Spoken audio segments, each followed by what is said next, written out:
Carpentry by NJT is based in the western suburbs and has many years of experience to assist you in sourcing any and all of your carpentry needs. Carpentry by NJT are great supporters of local soccer clubs in Melbourne's western suburbs, including ambitious State League One outfit Sydenham Park Soccer Club. Home Builders Corps, meanwhile, is a Melbourne-based construction company by the same owners with more than 15 years' experience. Home Builders Corps specialises in new homes and unit developments. With attention to detail, they work to the highest standard to satisfy their customers with a very quick turnaround. For further details about how either Carpentry by NJT or Home Builders Corps can help you, contact owner-manager Nick on 0410 576 018 or via email at nick@homebuilderscorps.com.au. Carpentry by NJT and Home Builders Corps are the proud major sponsors of the Football Out West show.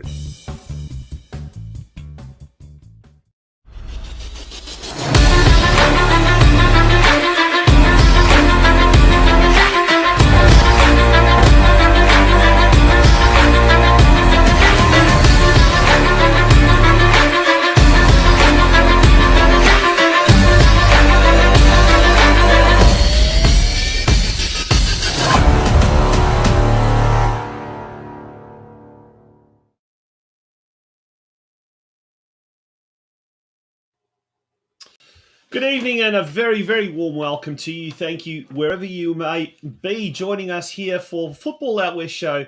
It's Season 5, our Episode 7 for the year. In total, 109 episodes. Wow, what a journey. My name is Tonchi Prusak. Great to be here with you tonight. And introducing my co-host for the evening, Steve Curtin. Good evening, Steve. Welcome to the show. How are you?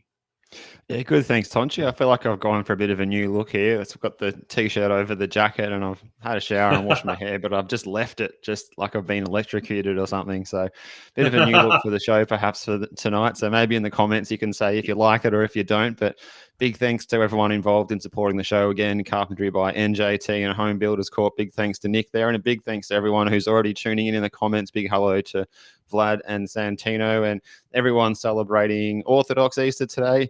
I hope you've had a great day with friends and family. And it's been a good day to not be out on the football paddock because there's a lot of rain last night, certainly where I am here. And I was out and about in Geelong at the half marathon this morning, and it was very muddy out there, let me tell you that much. And some of those fields wouldn't, oh, there you go. You wouldn't, you can see the mud on the number plate there. Congratulations, mate. Yeah, well, look at that for all of you runners out there doing any runathons and things like that. That's 21.1.7 Ks, 4 Ks an hour. That's pretty darn good. Goodness me, mate. Well done. Fantastic effort there. 409 per K. Yeah, 409 per K. So yeah, it was good. I didn't think I'd be able to get around that quick. So good start to the day. We've been pretty cooked, but it's been good because there's been a lot of sport on TV to sit back and watch this afternoon. So it's been a busy weekend, but a nice relaxing Sunday this afternoon. But what about yourself, Tonchi? How do we find you at the end of this big weekend after coming back from a week off after Easter last week? It feels a bit of a shock to the system, doesn't it?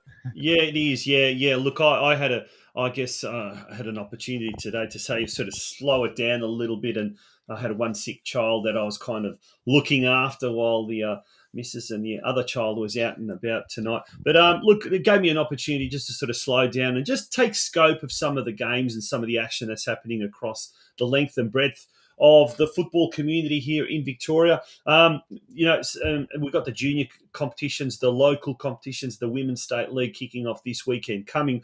But we've had NPL, NPL2, NPL3, NPLW, Men's State League action happening. And as a result, we've got a massive jam-packed show tonight because it's impossible in 60 minutes or so to cover all of that. But we're going to just try and take a selection of some of the leagues, some of the competitions that are taking place at the moment. And we've gone for something different, a little bit of variety tonight. We've got Bentleigh Greens coach, the newly appointed or recently appointed coach, Rick Marchioli. He's going to be, Bentleigh Greens have had somewhat of an indifferent start to the season. And you were actually at that game against South Melbourne yesterday. We'll talk a little bit more about that. But Steve, also, who are some of the other guests that we've got coming on the show later tonight? Well, yeah, good question, Tonchi. And because we've just mentioned recently appointed coaches, KRUNI Razov, who's been recently appointed at Brunswick Juventus in the NPL 2, he'll be joining us after Rick. That'll be at around 8:30. So looking forward to chatting to KRUNI about his first appointment since departing St Albans. And then a little later, around 8:45, we're going to speak to the head coach of Altona City, which is Michael Calandrea. So looking forward to meeting Michael and finding out what's happening at Altona City. Tonch, 3 great guests joining us. Yeah, so NPL, NPL2, and Men's State League 1 as well. So that should be quite interesting. Mate, we're going to take a very, very short jingle break, as they call it, a jingle break. And we're going to, when we return, we are going to straight away do the news desk. So there's a fair bit happening there, folks. Don't go away. Big shout out to our major sponsors, NJT Carpentry and Home Builders Court. Nick Trychevsky involved with those 2 organisations. We're going to be back straight after this very, very short jingle break.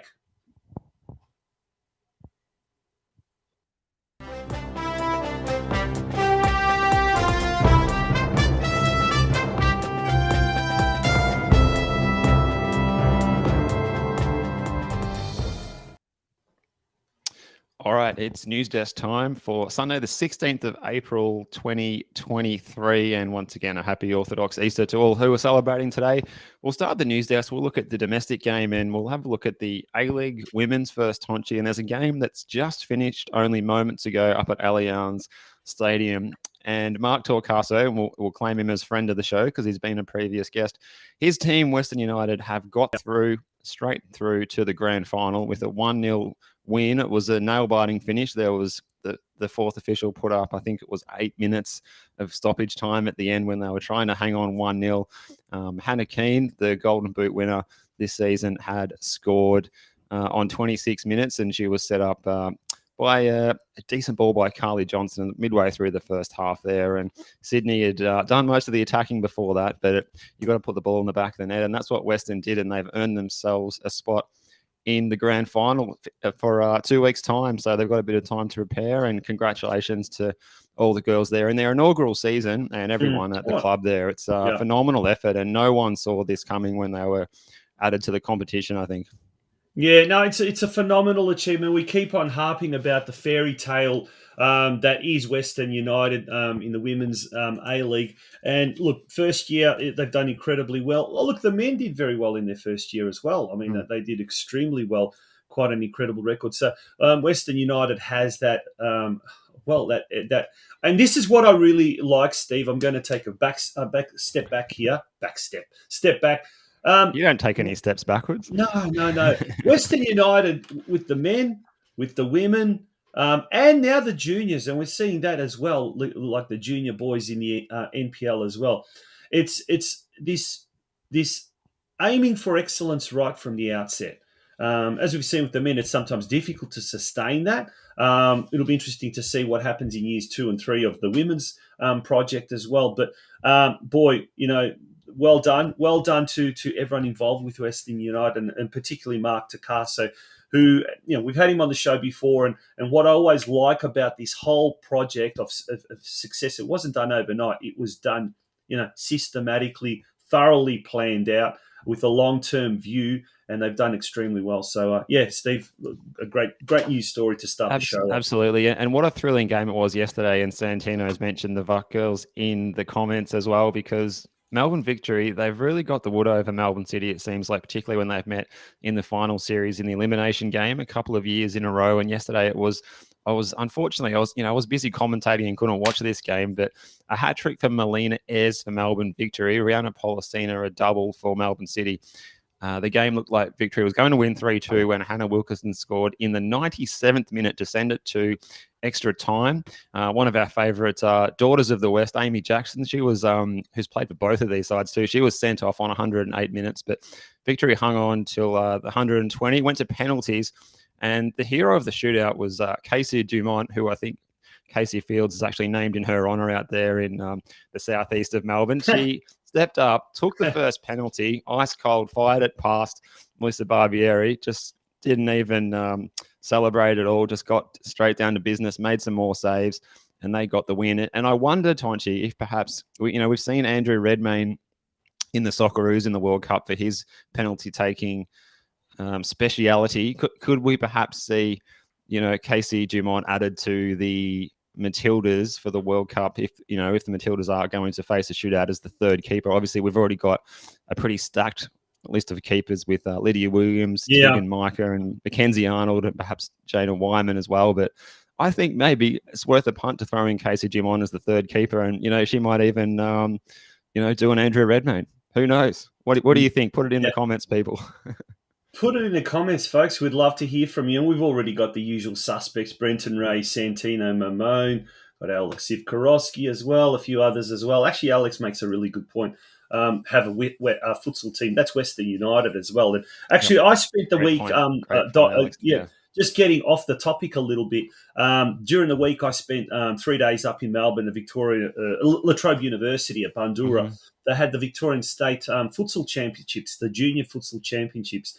And from way back, I've always had futsal close to my heart, and I think it's one of the best ways for young kids to really develop close ball control and skills, and the technical advantage you get from playing futsal when you take it out into the outfield game is just so incredible. But that is a big, big story, and I think it's gone a little bit under the radar about Western United actually acquiring. I think they're called Western Wolves that play in the Series Oz futsal. Yeah. And obviously rebranding that with the view of making it a fully fledged futsal club, the Western United Futsal Club. But not only is it going to be a senior men's, it's going to be women's, it's going to be juniors and all of that kind of stuff, because there are a lot of people down here in Melbourne that actually play futsal but don't play outdoor. So they are, very, they keep to playing futsal. And some of the quality on show is pretty amazing. So, sorry, digressing a little bit off No, it's a really good point, Tonchi, and it's a good story to see clubs getting involved, because we see it around the world, and the technical side of the game we know is so important if you wanted to play in a certain style, and it's just good to see. And also, it's just a fun way to participate in football. Like you say, if you don't want to play 11 aside and get wet and go to train twice a week and 3 times a week, you can just have a good competition and a good intense competition. It's all over in 40 minutes. Yeah, but well done to Western United on all fronts there. But getting back to the women's and the A-League women's competition, our man Brenton Ray, he's virtually part of our staff. Brenton, good on Brenton. He is. He gives us so much information. Even gives his opinions with regards to that controversial grand final decision. I agree. But the A-League's women's decided, if I can pop that up on the screen actually, so we can actually see it.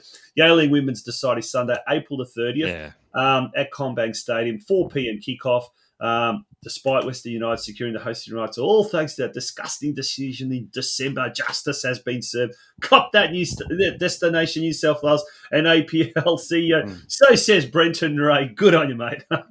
It's a slap in the face, as Brenton says. And if they were half serious about looking after people from interstate, they'd put it on Saturday night at 7 o'clock or something, and not Sunday at 4 o'clock. That is.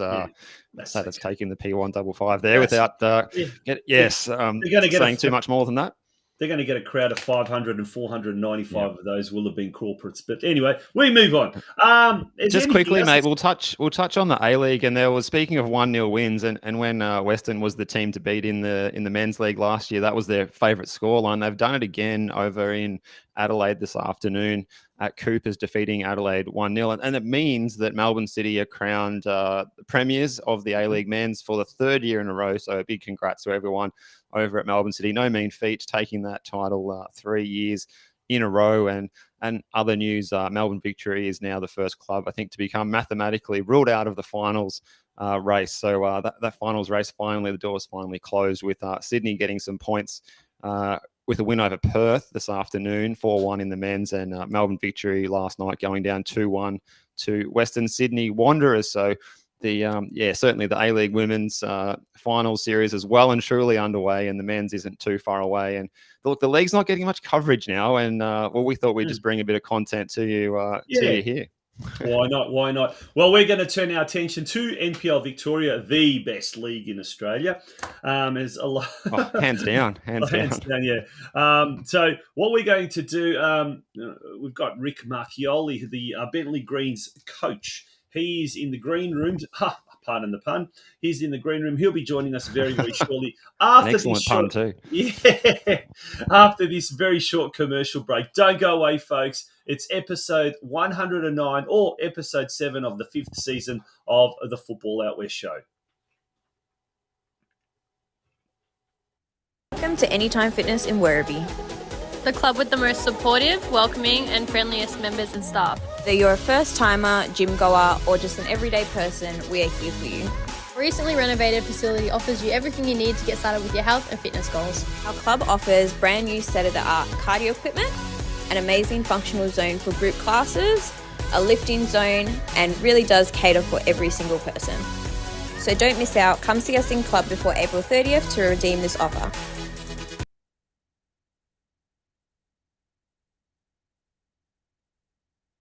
At Guzman Finance, like you, we are passionate about the western suburbs and football. Our main passion, however, is helping customers succeed in their financial goals.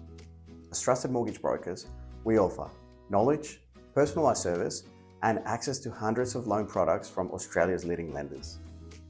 If you're in the market for buying your first home, looking for a better interest rate on your mortgage, renovating your home, or buying an investment property, my team and I will help you manage the process from start to finish.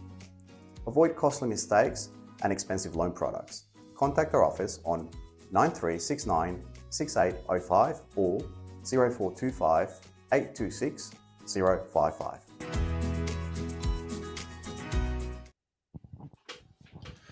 Welcome back to the Football Out West show. It's time now to bring our first guest, and we're going to be talking all things NPL Victoria. But before we do that, let's go very, very quickly through some of the results of the game of the latest round of matches played on the weekend, round 9 of the NPL Victoria competition. Steve, have you got those results handy there? Yeah, ready to go, mate. Friday night, Hume City continued a bit of good recent form for them. 3-1 winners at Green Gully Reserve. Bingham, an own goal to Shrivers. It was an own goal for Weir as well, was Green Gully's only score. And a goal for McGlade. Ben Bowler sent off. But yeah, happy winners were the boys from Broadmeadows on Friday. And then there was a real feast of football yesterday in the top flight with Moreland City. They opened the scoring through Fletcher Fulton with a fine header and acrobatic celebration. But then the Knights went into top gear. Albana with a couple, Sewell, and then Felipe Sanchez scoring as well.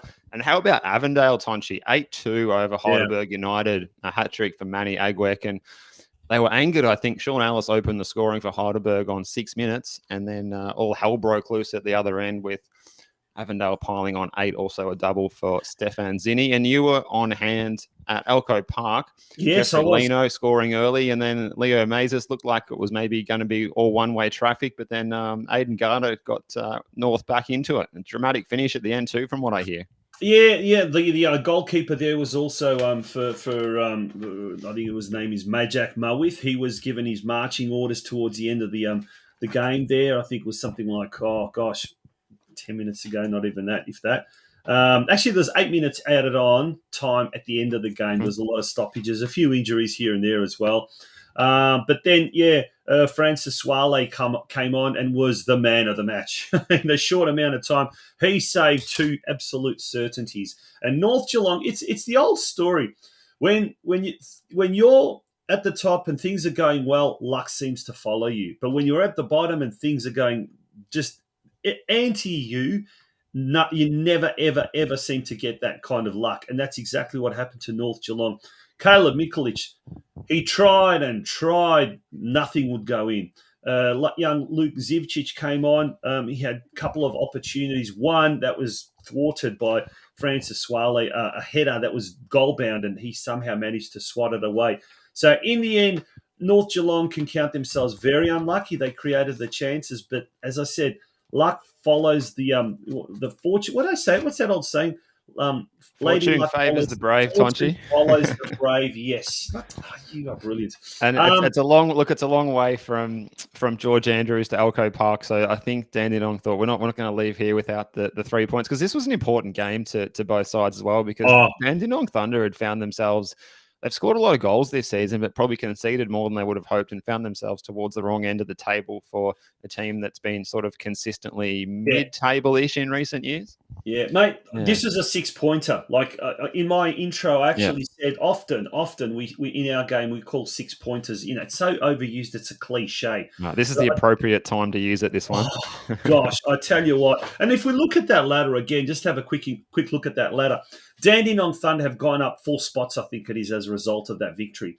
And they were in equal 12th position or something like that. They've kind of escaped that dreaded relegation zone. And look, when you think about it, they're now only 4 points off the top 6. So it is very, very close and very congested in the middle of the park there. But North Geelong Warriors, look, they've got a big game coming up against Heidelberg United, who are in all sorts at the moment.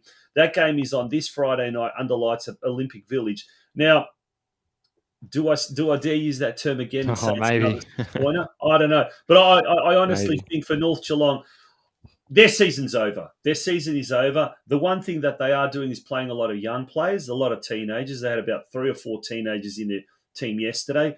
But look, Dandenong Thunder, they are the drama queens of the NPL competition. They always attract high drama. All of their matches are filled with end-to-end excitement, and they are truly the excitement machine of the NPL. Yesterday's game, I was commentating solo and saying off air how difficult it is to commentate solo sometimes. But, mate, that was just end-to-end stuff. Like, action was happening that quickly that you were not able to describe everything. But, I think you're right, mate. You've hit the nail on the head there. I think if I'm doing a game solo, I'd probably nominate Dandenong Thunder to be the team that I go and call. Now, we need to touch on as well, there was another Friday night game that we haven't been over yet, and Altona Magic are on a really good winning streak, and St Albans Saints are not.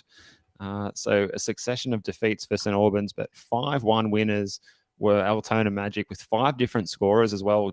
Justin Mikuliff, Sian Cuba, Tommy Semi's on a bit of a scoring run as well. Robert Harding and Jonas Markowski. That must be number 6 or 7 for him for the season. I have to check the scorers chart. A goal for Dan Fabrizio for St Albans, who's been handy, but a really good result for Altona. And, people writing them off at the start of the season. They're actually one of the Western clubs that are looking pretty good at the moment, looking really good. Yeah.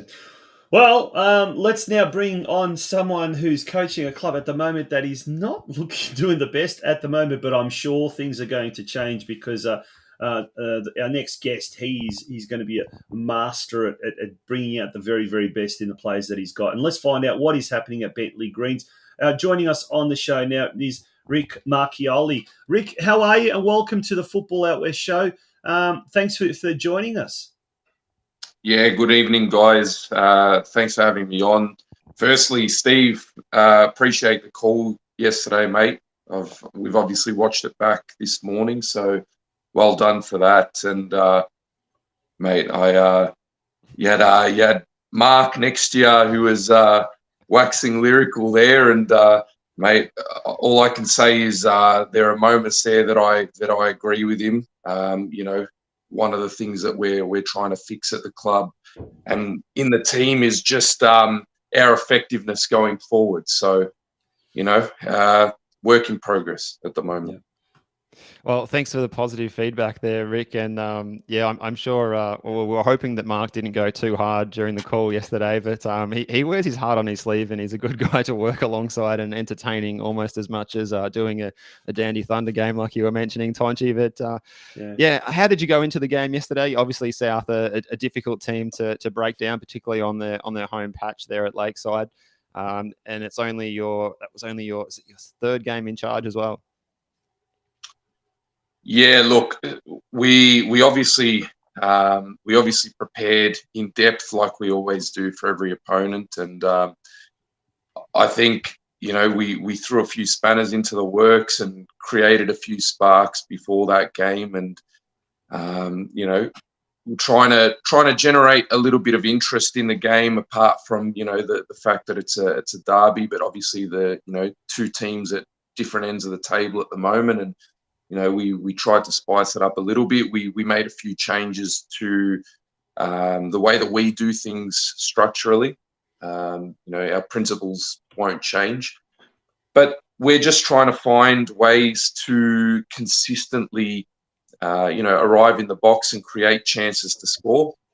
We know that, you know, we're going to dominate the ball a lot of the time, and we just need to make sure that we're not one of those teams that, you know, has all of the ball and moves it around, but ends up being toothless. So that's part of the work in progress at the moment. Obviously, there's not much wriggle room in terms of, you know, player movement and things like that. So, you know, we hit the training track hard, and we see where our football takes us. Now, that's a good point, because I think this year the transfer window doesn't open until round 18 or thereabouts. So there's a fair bit of time to go. So you've inherited this squad. You've come in, obviously, you know, the Bentleigh Greens hierarchy, the supporters, they're demanding, they want, you know, quick results. As a coach, what do you do? Do you come in and do you sort of start, you know, crashing heads together and knocking heads and trying to make something happen overnight? Or do you just sort of think to yourself, this is what I've got, and I've got to work with what I've got, and it may take time, but slowly but surely I'm going to kind of get the foundations right? Do you employ that radical sledgehammer approach, or do you approach that kind of, I'm going to have to do it systematically? I think if the next game determined whether or not you had a coaching job or whether or not you stayed in the league, I think your approach in that game determines your journey. So I don't think, when you've got certain principles and you see the game in a certain way and you believe that's the best way to win, I think that's how you come into any role.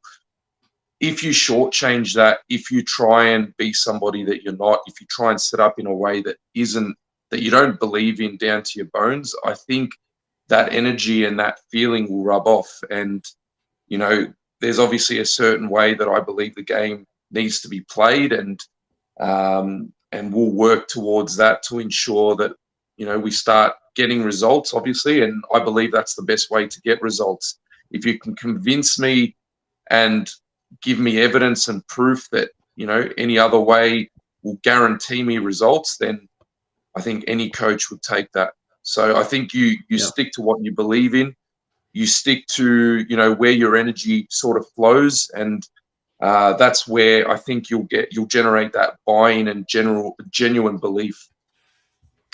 Now, Rick, for those of us who don't know your journey, you're only 32 years of age, if I'm correct, and you've come a long way since starting out in the northern suburbs of Melbourne. You've been the youngest coach ever at Brunswick City previously, and then spent some time up at Newcastle Jets. What was it like being involved in that A-League system and the A-League youth system, and maybe what things can you bring back from that? What learnings do you have so far from there? Yeah, so obviously Brunswick City, I was there for 5 years, was a TD at a couple of clubs before that in the NPL as well. So I've sort of seen all the ends of the spectrum in terms of men's football, women's football, youth football before going into the A-League system. And 2 A-League clubs, obviously the Newcastle Jets for the past 2 seasons, working under one of, if not the best Australian coach in Australia at the moment, who's doing unbelievable things with the resources available up at the Jets. You know, everybody knows the club is currently ownerless, or it's a shared ownership model, and learning from a person like that and a coach like that on a day-to-day basis has accelerated everything about the way that I work and sort of my craft. And you know, I've got no doubt that he will be successful, you know, whether it's, you know, the Jets or in the future, wherever it may be, because of the day-to-day consistency and intensity and detail that, you know, we operated at the Jets. And they're the sort of things and the level of professionalism that I'll bring to Bentleigh Greens and to the league. And Obviously there's a certain way of approaching the game of football and certain beliefs around how, what are the best ways to win games of football as well. And, again, the last 2 years has only accelerated that part of my craft. Yep. And I can only say incredibly positive things about, Arthur Pappas and the rest of the staff at the Jets. It was an unbelievable time up there for the past 2 seasons. Obviously, I have to say, if I can just jump in quickly as well, sorry, Tonch, that the A-League All Access show about Arthur Pappas, I remember watching that late last year, and I'm sure it's still sitting on YouTube, and it was probably one of the best productions of that particular series so far, to see behind the scenes of what he's working with and how much he fights for his players, and it was actually quite inspiring, I thought, viewing. So, yeah, definitely looks like he would have been a good guy to work with, and certainly some good experience up there for yourself. Tonchi.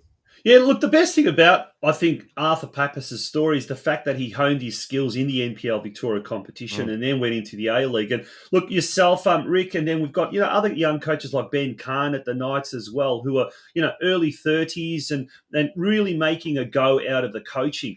Now, coming back to that semi-professional environment after having spent that time in a fully professional environment, you did say there were lack of resources and what you're not, but it's still a fully professional environment. How hard is it now to adapt some of those learnings and the principles you've learned to a different type of a setup whereby the players themselves, are not fully professional? They've probably got their day jobs and what you're not. How do you go about changing a few things or altering a few things, but still retaining that intensity, that seriousness, or whatever you want to call it, the focus? Well, this is the job of a coach at any level. You have a lot of information and you generate a lot of good knowledge over years and years of honing your craft, and it's the ability to select the correct message and the correct process for your environment at the time. And it's no different coming back from professional football where you're doing it on a daily basis, everybody's full-time, to an environment where it's part-time and the players, like you said, are all working, and you can't bombard them with all of the knowledge at your disposal. It's a process of sort of drip feeding, and you need to determine what the correct order of that is and what the correct processes are to ensure that information sticks and sticks as quickly as possible with the limited time that you've got at your disposal. So, look, I'm no stranger to that. At the end of the day, I was working as a full-timer in a part-time environment at Brunswick City before joining the A-League. So I've done that before, and had to operate in that sort of environment. So I'm no stranger to that, and some of the principles and processes that we employed over there will come into play here. And obviously there's a new refinement to that, having spent the last 3 seasons in the A-League. But it's about, like I said, selecting the most important information at the correct time, and that's the skill of a coach or a manager. Brilliant. And how challenging is it to, if you've got a set game plan and you've got to implement that with players that you haven't put together yourself, a squad that you inherited, a squad that you can't really add players to, apart from, Christos Theodorakopoulos is one that's come in as a under 21, but no transfer window opportunity until round 18. And how challenging is that? Yeah, look, I think, you just have to somehow generate belief in the way that you want to go about things, and you have to earn and generate that trust. And I think the best way to do that is to show a method of being professional, even in a part-time environment. And there's plenty of talent in the squad. Like I said, when I came in, it's definitely not an 0-6 or a 1-8 sort of squad. There's more talent in it than that. I think it's now sort of generating that courage and that connection and that real bravery and confidence. And like I said, that will come as the process starts to unfold. And I don't think it matters too much in terms of the players being ones that I've chosen or not chosen. Eventually things will start to straighten out, and I'll work out pretty quickly, which people are suited to the environment and which aren't. But that's just the nature of it. Coming in at this time, and you do the absolute best, and I'm sure the group that we've got will do their absolute best to try and assimilate as well. I'm quite fortunate because I've walked into a group that, for the way that the season started for them, the energy's still quite high, and they're still quite positive and still quite enthusiastic about turning things around. And that's not just the playing group, that's the staff, that's the people working at the club, including the board. So, I'm quite fortunate. It's not a typical scenario of a team that started the season slowly and you're picking people up who are down in the dumps. It's not that at all. So, and I think we showed even yesterday, apart from the fact that when we got to the final third, we were sort of lacking a little bit in terms of genuine confidence when we got there. But there were moments in that game where we were well on top and dominating one of the best teams in the competition. And, the ingredients are there, and it's just a matter now of turning those ingredients into genuinely the way that we want to approach it, and obviously into results and wins. Yeah, we've got 3 important games coming up, all mid-table sides. Altona Magic in 3 weeks' time, Port Melbourne in 2 weeks' time. But this next week, Hume City at Hume City Stadium, they're always a tough proposition there. But look, up until a couple of weeks ago, 3 weeks ago maybe, Hume City were dangerously close to that relegation zone. So it's only been the last few weeks that they've actually picked up some points. That game's at Saturday night, 6:30 p.m. kickoff. How do you see that game, Rick? A must-win game, to say the least.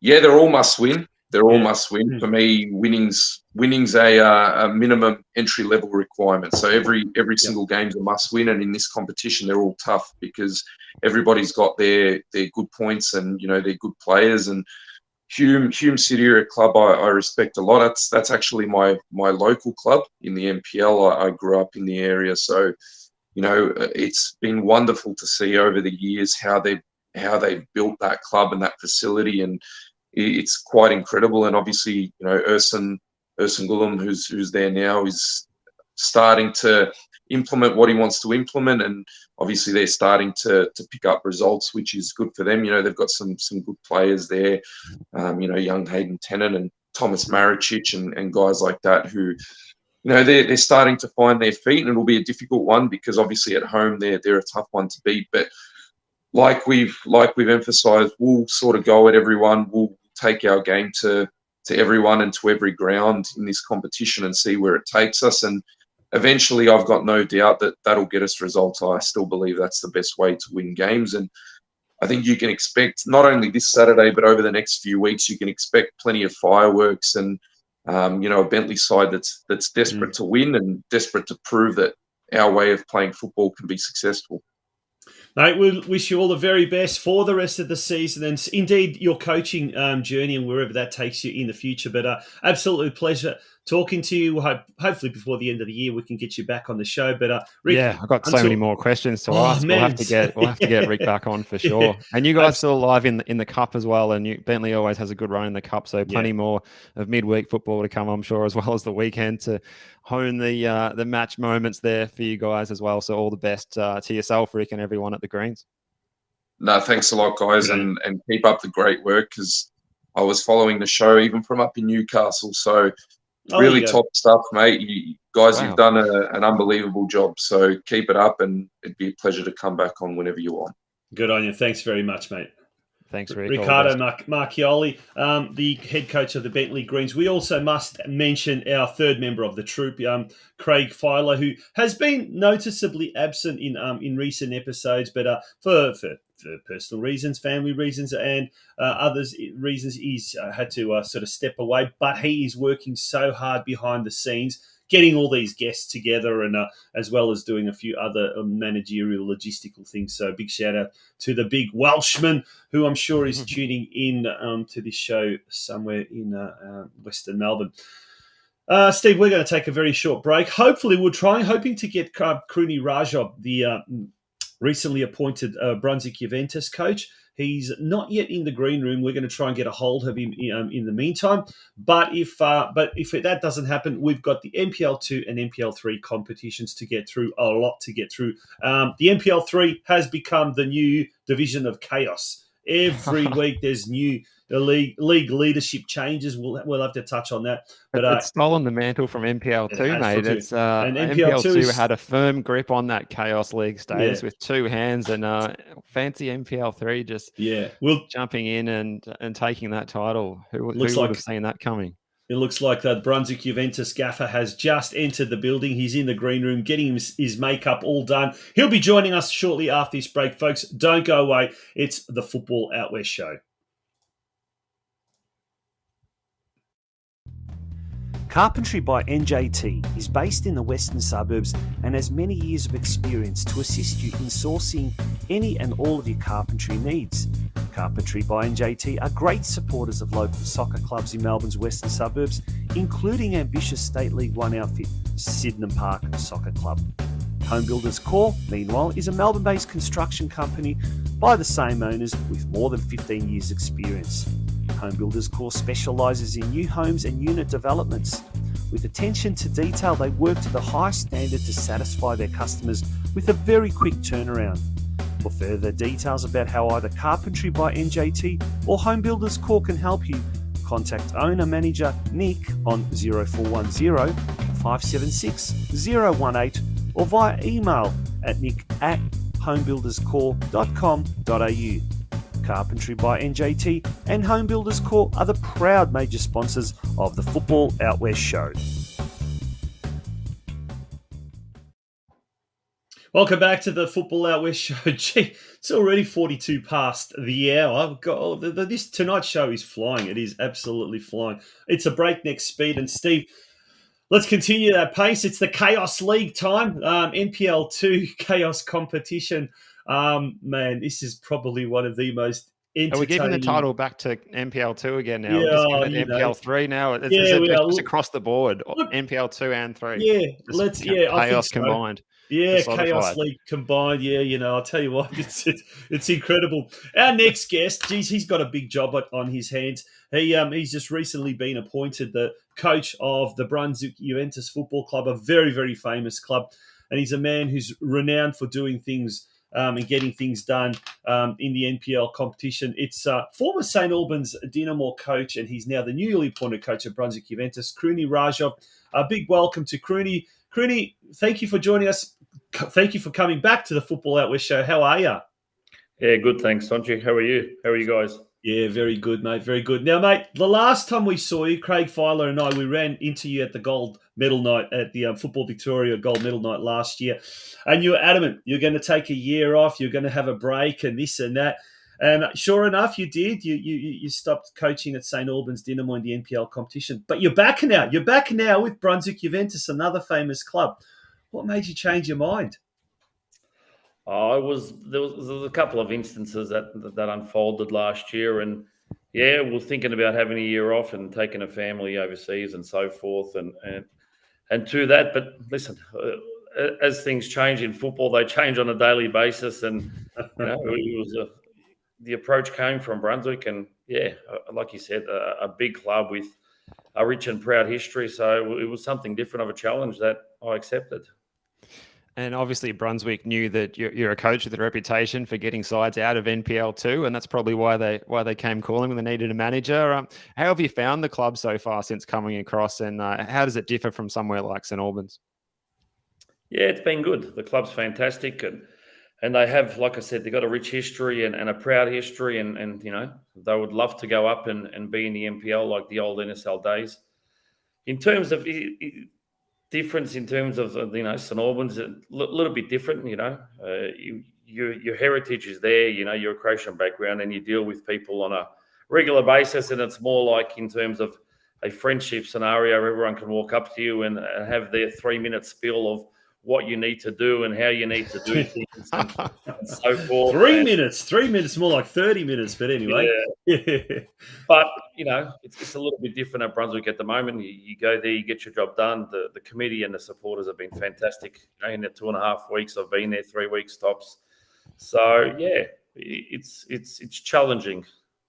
Yeah. Now let's look at the competition, because speaking of challenging, it is we call it the Chaos League here at Football Out West, because truly it is just an incredible league, and there's constant changes and up the top as well as at the bottom. But on Friday night, Craig Filer, our co-host, was not a very happy man because his Werribee City went down to Eastern Lions 4-1. Northcote City on Saturday defeated Pascoe Vale 2-1. This is an incredible result, this one. And then Langwarrin defeated Western United 1-0. So Western United still are at the top of the competition standings at the moment, but we'll have a look at that ladder very, very shortly. Manningham United, they defeated Melbourne City 4-1 earlier today. And we've got 2 games to come up on Monday. Kingston City at home to Preston Lions. Wow, that's going to be a big game there at the Grange Reserve.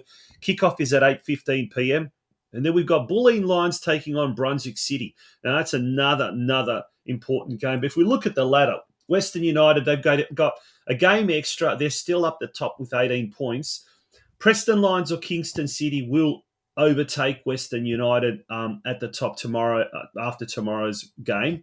Langwarrin in 4th spot, Pascoe Vale in 5th. They've all got 16 points. Then you've got Eastern Lions on 15, Dandenong City on 14, Manningham United. Oh, that should be Northcote City on 13, Manningham United on 12, and then we've got Werribee City, Brunswick Juventus hovering dangerously close to that relegation zone, just outside of it, and then we've got Melbourne City and Bulleen Lions. But let's talk about Friday night's game, coming up against a team of your heritage of Dandenong City.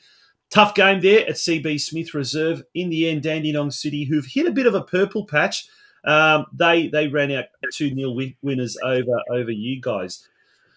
How did you see it from your point of view, Kruni? How did you see that result? It was a frustrating night for us, again, to be quite honest with you. I think Dandenong City probably had a little bit more of the play in the first half and probably had a few better opportunities in front of goal in that front third to capitalise. But, a 0-0 at half-time, and we walked in there, we're happy with that. And I think, Dandy City to a certain extent as well. Second half, very frustrating, the number of opportunities that we created to get, put a bit of scoreboard pressure on Dandenong City. And, it just keeps breaking down in that final third.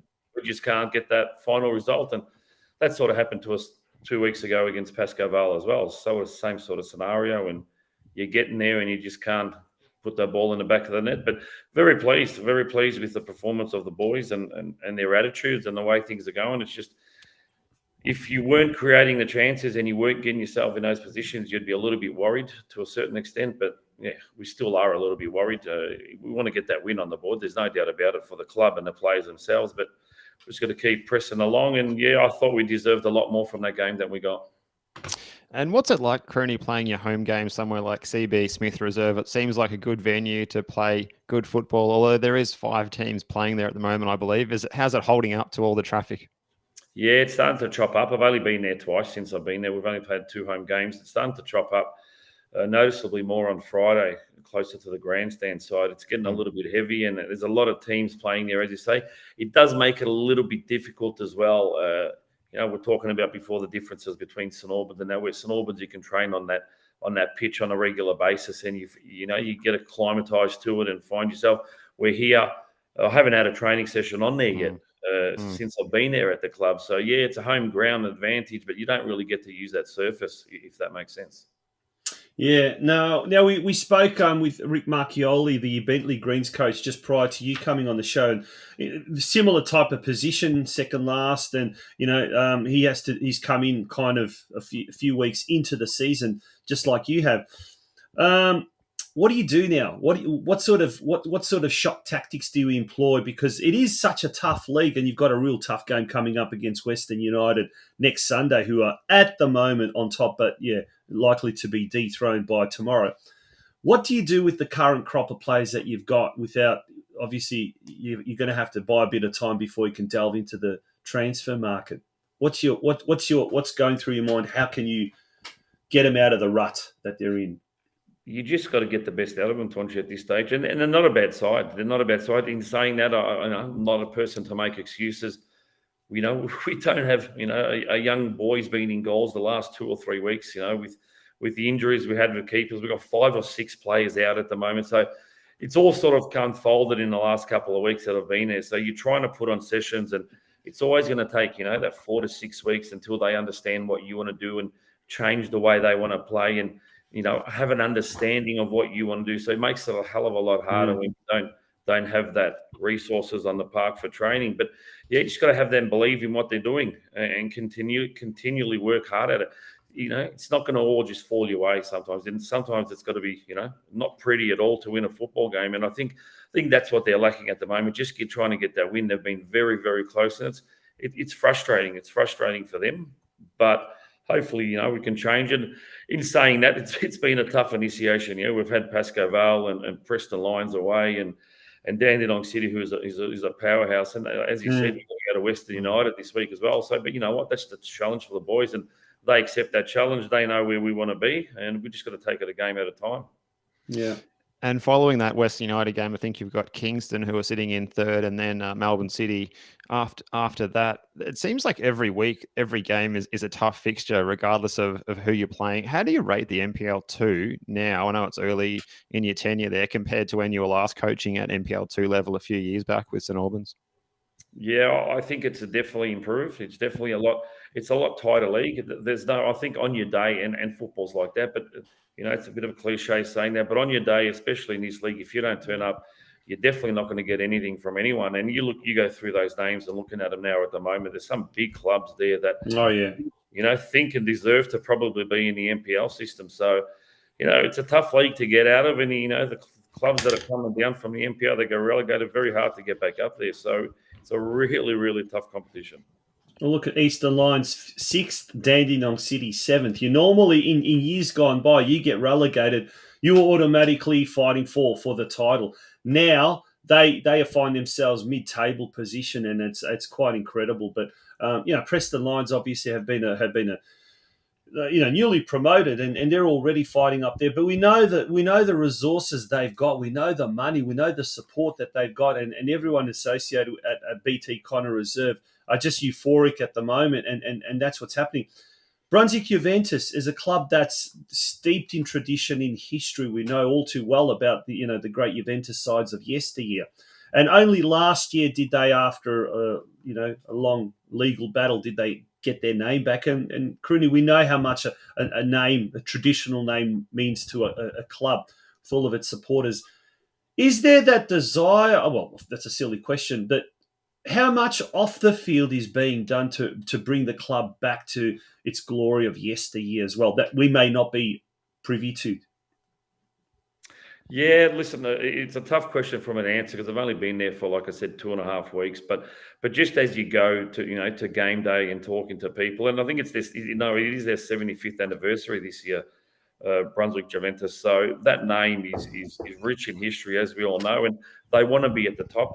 They deserve to be at the top as a club, but it doesn't come that easy. And they've been there very, very close on numerous occasions to try and get into that top division. And I do believe that they're there. And that's one of the things that, attracted me to this job. But yeah, listen, talking to the people, and you see a lot of the older guys that, very welcoming in the last couple of years. And they tell you, and you go to the Cheney Reserve down there where we train, and you see all the trophies and all the old photos, and you have a bit of a chat to a couple of people, like I said, that have introduced themselves. It's still early days for me there, but there's definitely that ambition and that huge club that it is. Mm. Yeah, definitely. And KRUNI, looking at your team sheet from last week, some good experience in the team there. Whittlesea, the skipper. You've got Kali, Baricevic, Bunas in there as well, and a few other big names, Deluri, but Barfarosh. But have you got any players ready to sort of come back into the squad from injury, or will you still be sort of fielding that sort of main group of players in the coming weeks? Yeah, we're hoping to get 1 or 2 back. Field, the goalkeeper, he's probably going to be out for another 4 to 6 with a broken hand. Fraser Chalmers, goalkeeper, will be touch and go, probably miss another week. I think hopefully Nick Simway, the captain, will be back this week with an eye socket injury. Maybe another midfielder, but the other 3 or 4 are still missing for at least, I'd say, 2 to 3.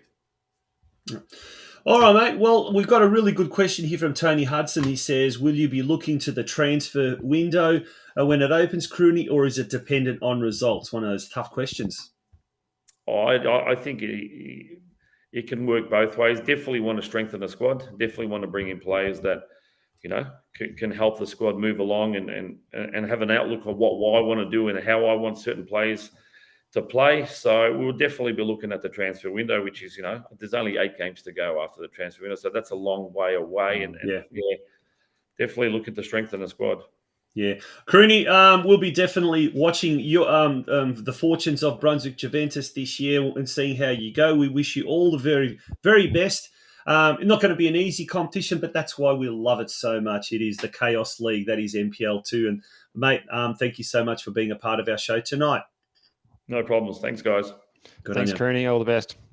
KRUNI Razov, the coach of Brunswick Juventus. It's unusual saying the coach of Brunswick Juventus, not the coach of St. Albans Saints or St. Albans Dynamo. Yeah, but it might take us a few more weeks to get used to that, I think, Tonchi. It feels like early days. But what might help, maybe we can get out and catch KRUNI's team, Brunswick Juventus, in action, because I haven't seen them firsthand yet this year. And when I have been out to the NPL2 earlier in the season for looking at some of these teams like Preston and Pascoe Vale, I really enjoyed it. So I think it's only a matter of time before we get out to CB Smith or another local ground and see Brunswick Juventus and see how KRUNI's shaping the team going forward as the season goes on. But definitely a challenge, as we mentioned there, the transfer window not opening until round 18. These coaches that have come in mid-season have got their work cut out for them, I think.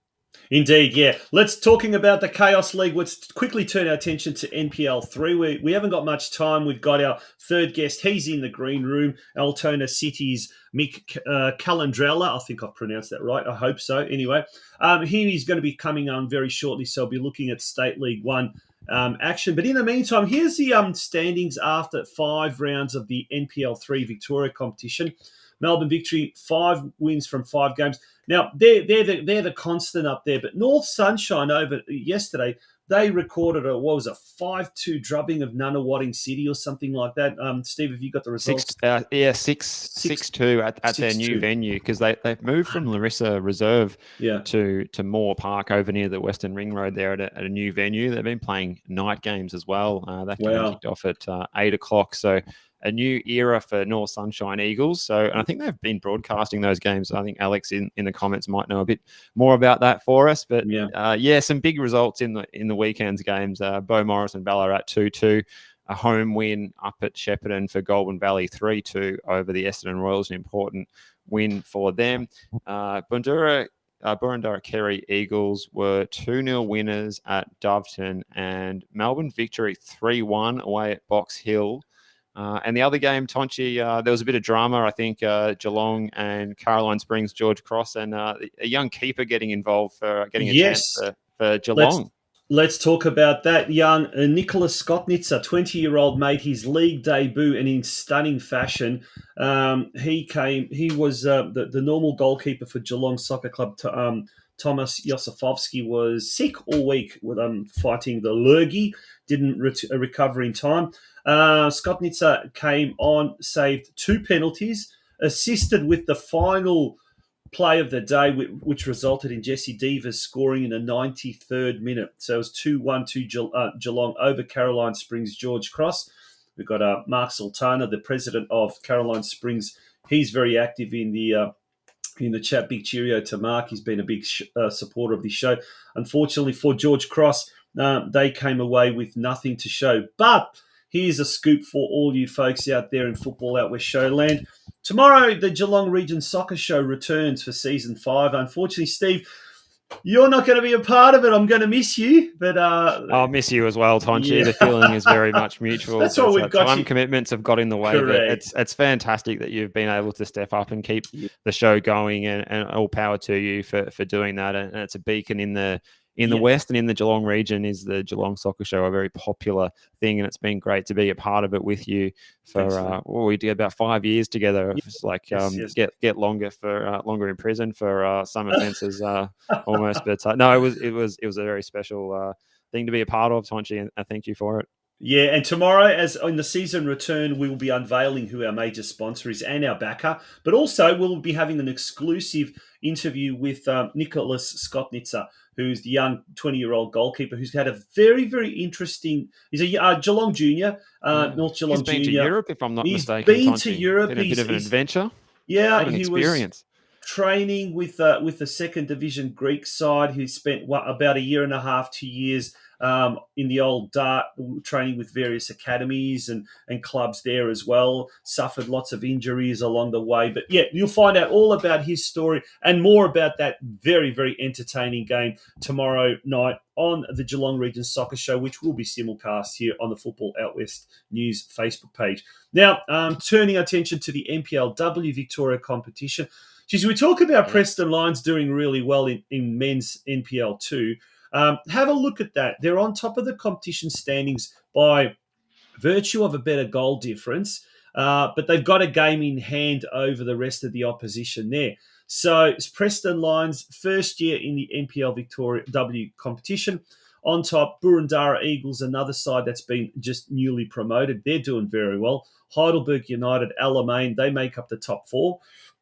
Then we've got South Melbourne, Bulleen Lions, Football Victoria emerging, Bayside United, and Calder United, the reigning champions. Obviously, they've had a lot of players move over to the Western United team, the A-League women's side, and we talked about that at the start of the show, Steve, how successful the Western United team is. But in the NPLW competition, Box Hill United and Southern United at the moment are bringing up the rear.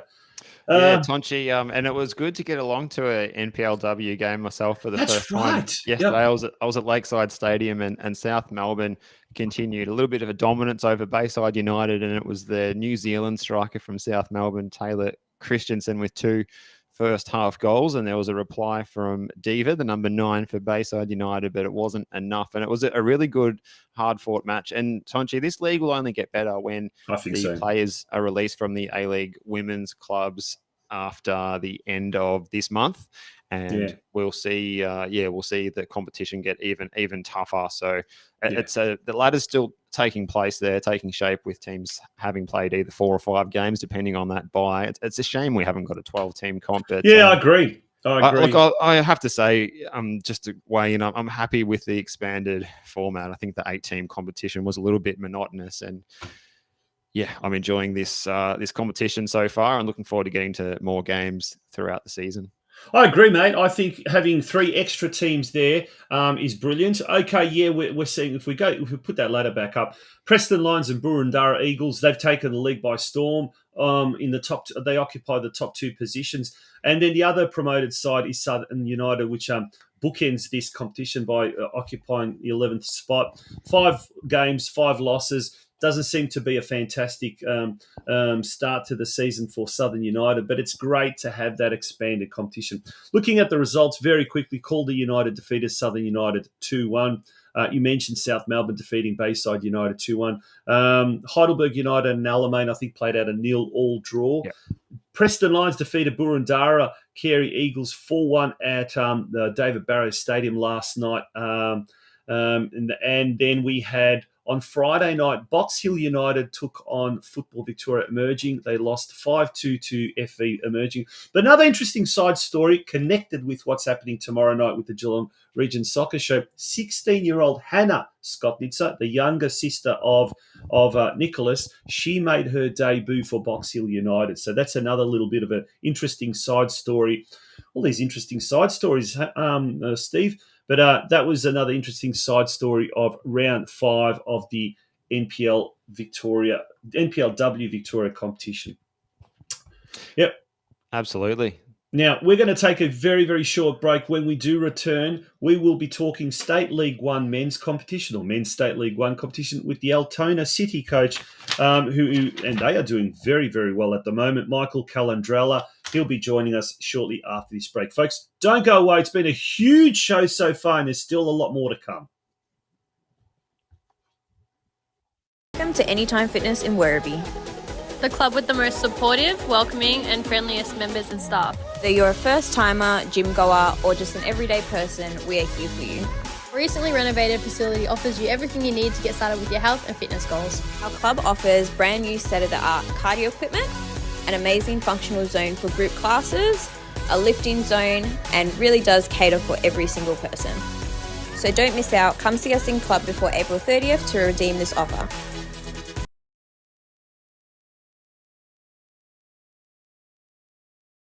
At Guzman Finance, like you, we are passionate about the western suburbs and football.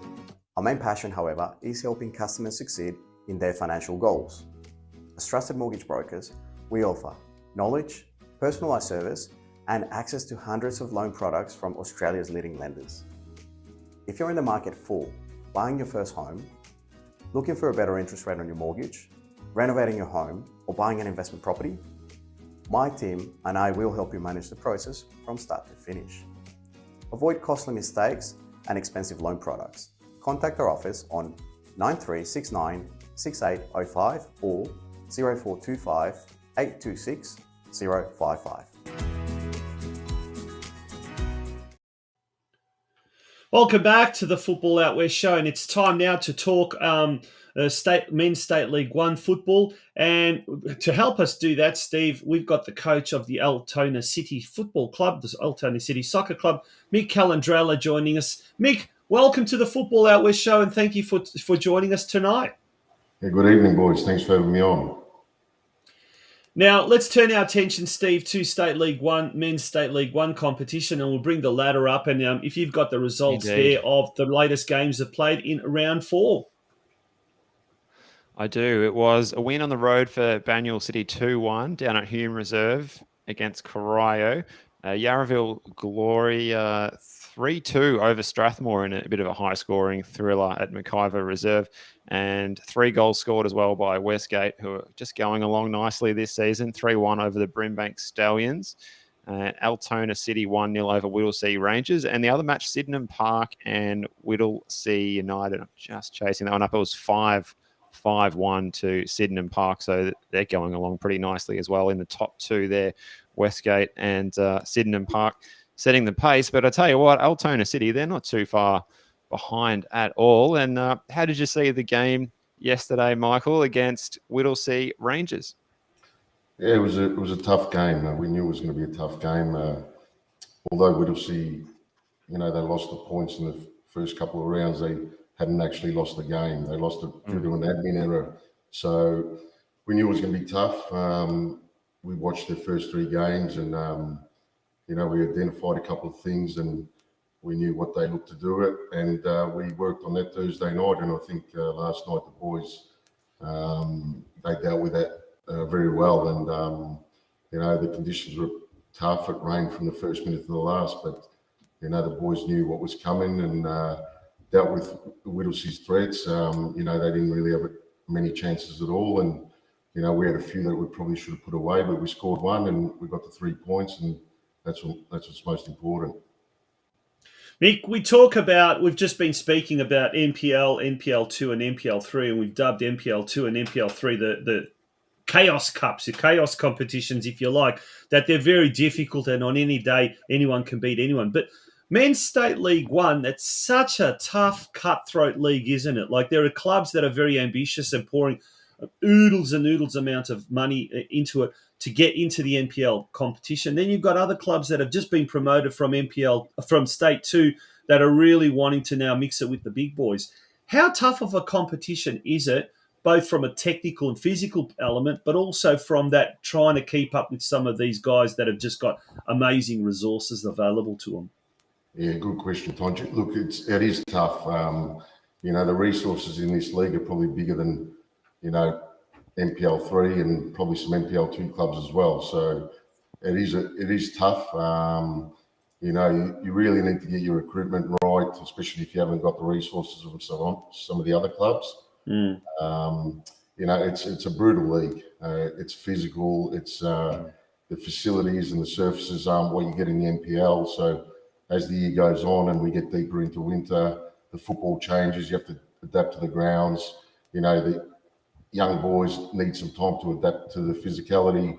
And, it's definitely a physical and brutal league and very, very hard to get out of. So, it's a league that if you're not at your best, any team can beat anyone on the day. So you really have to be switched on every week. And if you're not, you'll be punished. And Michael, for those of us who haven't been down to Kim Reserve, see an Altona City game for a while, can you paint a picture of how the scene is at the club? How long have you been there yourself, working in the role, and what's the junior pipeline like, and the junior programs there coming through the ranks into the senior team? Yeah, this is my second season, Steve, and it's a great little club. It's got a lot of history, and great junior setup, and some really good young kids. Our reserve team is made up of very young boys, and they'll need a bit of time, but there's a lot of potential there. It's a real community-based club, and I think now they're starting to look to sort of step it up to that next level. It's always difficult for these community clubs to retain juniors. A lot of parents, and they want their kids in the NPL, which is understandable. That's how the system's set up. So you really have to work hard to retain juniors, and we're trying to be successful in the seniors. So the community and the parents at the club see that if the kids stick around, they've got something to aim for. But it's tough. But the club's doing a great job. The committee, it's a hard-working committee. They work very hard. We've got great people, great community, great sponsors, great supporters, and we're on the right track. Day by day it gets better and better. Steve, I love my job. I love this job because we get a chance to talk to a lot of different clubs. We get a chance to find out what makes them tick, and look, some of the it's really interesting just seeing different clubs and how they operate. But mate, getting back to your own method of operations, or what's the MO, method of operandi, or whatever that's called. I don't know, the Latin word. You've got a big admirer actually, Anthony Casa. He says, Mick is a gun manager, always well prepared, does heaps of homework, and plays a beautiful brand of football. Big admirer here. Well done, Anthony. Thanks for that. That brings us, though, to the next point. How do you go about preparing for these games? Yeah, us coaches, we're a crazy mob. We live, eat, sleep, breathe, dream soccer at times. Take us through your week leading up to a big game, because, say, for example, this week coming, you've got a massive game against Yarraville. How do you prepare starting from, say, Sunday night? Yeah, look, I think, the game, we finished the game last night, and our focus switched straight to Yarraville. Yarraville's a derby. It's a big game. They had it over us last year. We played well, but they beat us twice. It's a little bit more difficult to prepare in the state leagues than it is the NPL. The NPL, all the games are streamed, and you can do your research on the opposition. Here, you really need to get out to games if you're not playing, and if they're playing on different days or nights. So we get out to as many games as we can to see what the opposition's doing, but and we adjust accordingly during the week. And whatever minor detail that we can take from the opposition, we bring it to the boys during the week, and we work on that, like we did for Whittlesea Ranges last night. And like I said, it's different as well. We're state league. We train twice a week, so you've got a real short amount of time with the boys. You've got them twice a week. You've got them for 3 hours. So to work on what you want to achieve, and then also what the opposition's doing, is difficult. You really have to break it down into small segments. But we get as much info as we can and adjust during the week. And the boys we've got, they're great boys. They take everything on board. They listen, and they really take what we say on board every week, like they did for Whittlesea, and it pays off. So we've done our research on Yarraville. I know Aga well, the coach of Yarraville, and I know he's done his research on us. He was at our game last night. So it's going to be a great game, and our boys will be up for it. Yeah, it sounds like it never stops. And once you reach that mid part of the season, you're coaching the match, and then you got to go straight on to go and scout your opponents. Then you got to implement that. You got 2 training sessions. You got to try and make every minute count, because you don't get much time with your players. Does that continue, that theme, in the off season as well? Do you get a break, or was the off season spent trying to perhaps bring in new players if you had much turnover in the off season this year? Yeah, so Steve, the off season started on the last day of the last game of last year, so there was no break. We knew that we had to strengthen in a few areas, and that was the focus. We really targeted a certain type of player in certain areas, and that took us from the end of last season all the way to the first day of pre-season. So yeah, we haven't had a break, but like every coach, we don't stop. The season stops, we don't, and you just got to hope that you've prepared in the best possible way. And we think we've got it right this year. We've got a great group of boys, and I suppose the off season we did have a bit of turnover. We added about 7-8 boys, and we focused on the character. That was a main thing for us. We focused on the character before the footballer, and we've really got a good change room. They're tight. They're in it together, and I didn't think when you get that right, your coaching job becomes a little bit easier, and it's actually a pleasure to go to training when you've got a group like that. But so yeah, we don't stop, but you just got to hope if you've done the right homework and got everything right, and give yourself every chance for success. Well, if you're not doing anything and you're around the Altona area, Kim Reserve more precisely, come Saturday night at around about 6 p.m, pop down to Kim Reserve and watch what should be an absolute enthralling contest between Altona City and Yarraville. It's going to be an absolute classic. It's going to be a doozy. Round 5 of the Men's State League 1 competition. Mick, we wish you all the very best for the competition. Love your passion. Love your commitment to the cause. And as Anthony Casa says, an absolute gun of a manager, gun of a bloke to talk to. So we look forward to maybe even touching base with you later in the year and sort of seeing how Altona City goes in 2023. Thanks very much, guys. Keep up the good work. Thank you. You too, Mick. All the best, mate. Later. Thank you. Good on you. See ya.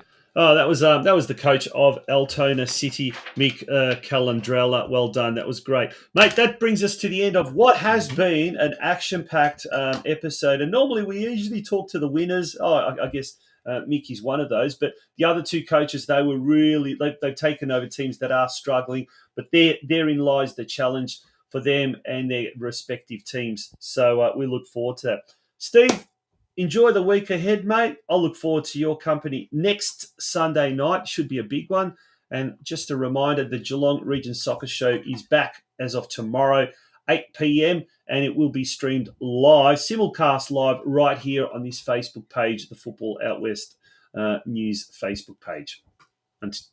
Well, we'll have a great show tomorrow night, Tonchi, and we got the Oz Crow show to look forward to as well this week. Should we give that a little plug as well for Wednesday night? Absolutely. We are going to hopefully be speaking to Josip Lončarić, who is currently, he's the Brunswick Juventus women's coach, and he's currently at the moment in Croatia taking an Australian-Croatian under-14 select team at an invitational international tournament over there. So we might fingers crossed, be able to be talking to him on Wednesday night. But lots of football happening this week, and cannot wait for next weekend already.